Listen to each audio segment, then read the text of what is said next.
Hi, I'm Saleem and I'm a project engineer at S4 Integration, and this is a PHEV Battery Dress Conveyor.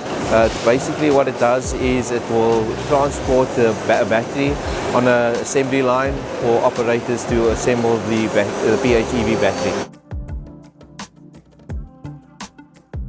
Because different conveyor lines need different configurations, we need to be able to transport the conveyor, the pallet that the battery rests on from one end to the other where the operator will do their operations. And in order to return the pallet, we have a return loop that's on the bottom section, and it returns the pallet back to the start. We have two lifters on either end, and they will basically either lift the pallet down to the bottom level or up to the above level, and then return the pallet to the conveyor where the operators will work again. So the pallet that we've designed will carry the PHEV battery and cradle. The design has a rotation mechanism which has a slowing ring on the bottom section. The reason for that is that we have different orientations that you have when you're loading the battery with the manipulators onto the conveyor system, and while the operators are working on the battery, they need to be able to access different areas.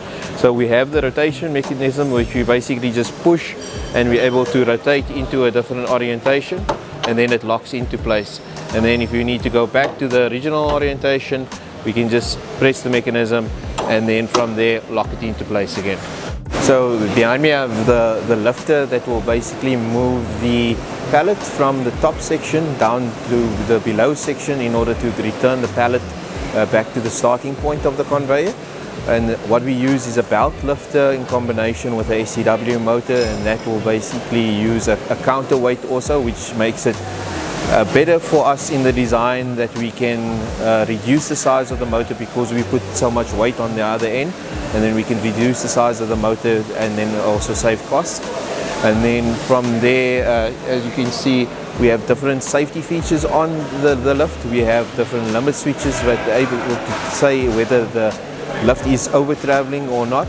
And then we have proximity switches that can slow down the speed of the motor once we reach a certain point.